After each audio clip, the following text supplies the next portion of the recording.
Europe is in crisis. In the fight to eradicate homelessness, cities where most people live are front and center, and many different approaches are being tested to prevent homelessness and to reintegrate homeless people into independent living right across Europe.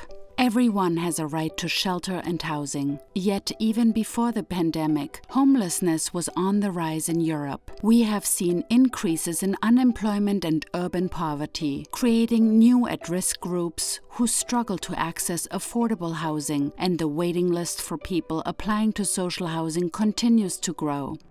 So what can cities do about this? In Ljubljana, the city council already offered intense outreach support to homeless people pre-pandemic by actively reaching out to individuals spending most of their days on the streets.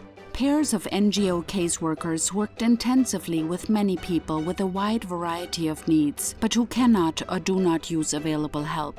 The increased engagement with these individuals has enabled Ljubljana to better identify and understand their needs and adapt services accordingly. Special emphasis was put on preventing new individuals from falling into this situation, especially young people, many of whom have now emerged as a new group facing homelessness during the pandemic.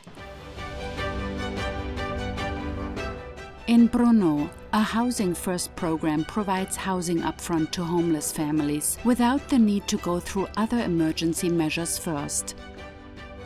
It placed 100 homeless families in debt-free housing with the aim of removing financial pressures while working towards their financial independence. The project also provided the families with flexible support from social workers and NGOs needed to help with money management and other necessary services.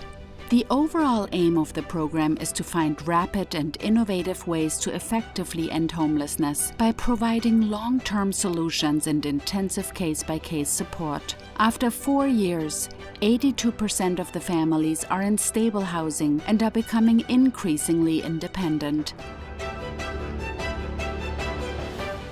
In Lille Metropole, where one of the challenges, common to many other cities, is a lack of social housing, the Metropole is turning to the private housing market to provide dwellings for homeless people or those at risk of homelessness. As part of its Housing First strategy, Lille Metropole is investing heavily to recycle 1,800 vacant housing units over the next 12 years, more than one-third of which are being earmarked for social housing. Lille Metropole is also a pledged city in Eurocities' Inclusive Cities for All initiative, in which over 20 cities have signaled housing and homelessness to be their #1 social concern.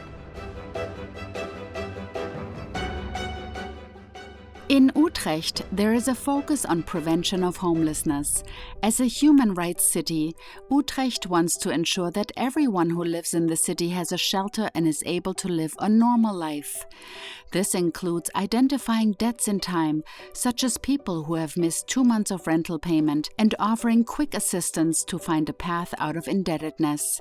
Professionals from the social housing associations quickly engage to find sustainable solutions to avoid increasing debts and the risk of losing a house, and are working to ensure the dignity of their residents and reintegrate homeless people into normal living. Winning the fight against homelessness, including boosting investment in the social and affordable housing stock, will, however, require the joint action of all levels of government. Working together, we can lift more people out of homelessness.